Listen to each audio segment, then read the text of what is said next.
Hello साथीहरू, अहिले चाहिँ म कलङ्कीमा हो। हेर्नुहोस् होइन, त्यो 8 दिन लगाइसक्यो। भगवान् यस्तो दिन पनि आउँदो रहेछ।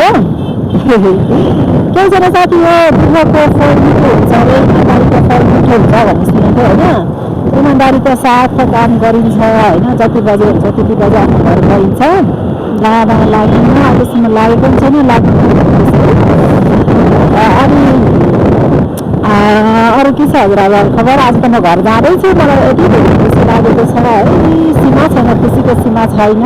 त्यही यस्तो रमाइलो छ, के गर्नु। दिनभरि काम गरेर थकाइ लागेको ज्यान है। अब घर गइन्छ, मस्तले सुतिन्छ। त्यही हो साथी। के गर्नु छ र होइन।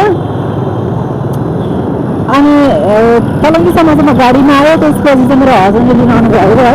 हामी के गर्ने अब यस्तो हो। ठिक छ, अब घर गइन्छ, मेरो छोरालाई भेटिन्छ है। अनि रमाइलो गरिन्छ एकछिनसम्म भए पनि। थकाइ लागेको छ दिनभरि, बिहानदेखि दिनभरि मेसिन जस्तो गरेर काम गर्दाखेरि लास्ट थकाइ लाग्दो रहेछ होइन। पहिला त अब थकाइ लाग्दैन, अहिले लास्ट थकाइ लागेको छ होइन। जति काम गरेर मान्छेले त्यो अगर देखिन्छ आफू इमान्दार भएर काम गऱ्यो भने भगवान्ले अवश्य देखिन्छ भन्छ। नराम्रो काम गर्ने है, मान्छेको कुरोहरूले चिताउने, त्यसपछि मान्छेलाई तल राख्न खोज्ने। तिमीको एक दिन भगवान्ले तिमीलाई के गर्छ थाहा छ? देखाउँछ। त्यो हेर्नु कतिको देखि पनि रहेछ साथी हो होइन।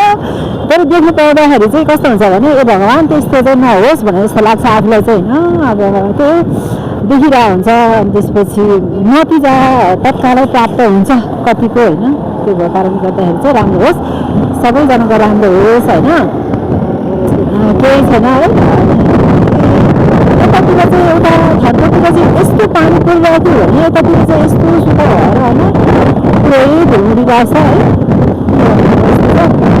साथमा गइरहेको छु है। छोएको घरमा छ, के भएको सिरा होला भन्न भएको छ। ठिक छ, केही छैन। आफ्नो भाग्य जस्तो हुन्छ त्यस्तै गर्नुपर्छ होइन। त्यही हो, खुसी लाग्छ यस्तो आफ्नो भाग्यअनुसार हिँड्नु पाउँदाखेरि पनि है। के छ हौ साथी, यस्तै हो। हजुरहरूको कस्तो छ? मेरो दिनचर्या चाहिँ होइन, बिहान उठ्छु 4 बजी उठ्छु साथी होइन। अनि रातको 12 बजीसम्म काम गर्छु, 4 बजी उठ्छु। ए भगवान्, कहिले त 1 घन्टा पनि सुत्नु पाइरहेको हुँदैन कि साथी हो। त्यही पनि त्यो चित्त नबुझ्ने मान्छेले गरेर देख्दा के गर्ने? त्यसलाई त अवश्य आफ्नो मन लाग्छ कि यस्तो मनभित्र पनि सराको ठ्याक्क लाग्छ क्या फेरि। अनि लाग्छ कि भन्ने डर पनि लाग्छ होइन बिचरा। अनि त्यो जस्तो भयो भने त्यो राम्रो भयो भने उसको घर परिवारको राम्रै होस् जस्तो लाग्छ होइन। त्यो ठिक छ साथी हो। अब त्यस्ताहरूलाई गर्नु पनि हुँदैन। आफू जस्तो छ त्यसमा रमाउनुपर्छ। आफू सक्षम भएको चाहिँ कसैले केही नि गर्दैन होइन। त्यो आफू पनि काम गर्न नसक्ने, अर्कोले काम गरेर नदेख्ने मान्छेले मात्रै त्यस्तो हो साथी हो होइन।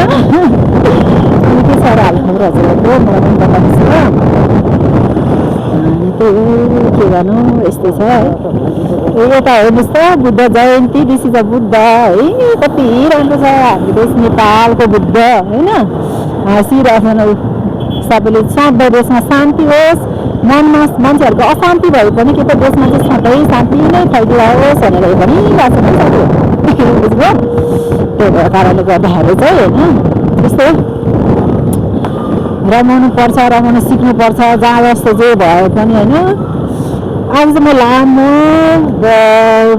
धेरै दिनपछि चाहिँ आज म घर जाँदै हो है। ल गाडी तिर्छ पऱ्यो, अब के गर्ने होला। हेर्नुहोस् त, तिर्छ पार्यो गाडीलाई। अब के गर्ने होला भगवान्, कति टाढा पुग्ने होला। अनि त्यो साथी अब के छ है, कुरोले हाँकिरहेछन्, चिसो हावा आइरहेछ है।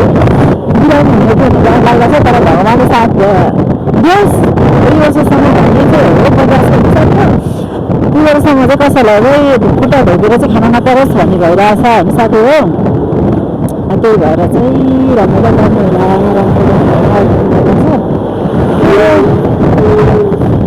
ठिक छ। यस्तो हो, रमाइलो छ होइन। बाँचु बसी खाइरहेको के भन्नु सक्यो मलाई भन्नु पनि आउँदैन है हजुरहरूले भन्नु होला है अनि यस्तो राम्रो छ कि नि यसमा है कस्तो उखालिरहेको छ यार काठमाडौँ पनि उखाल्छ भने के हो कि यस्तो भगवान् नि कहिले राम्रो हुने होला यो बाटो पिच बाटो कहिले राम्रोसँग हिँड्नुपर्ने होला हाम्रो देश नेपालमा आयो छिटो होस् देशमा परिवर्तन आओस् राम्रो होस् शान्ति होस् त्यो नै चाहन्छु होइन दाजुभाइ दाजुभाइ झगडा नहोस् भन्ने चाहन्छौँ है साथी ठिक छ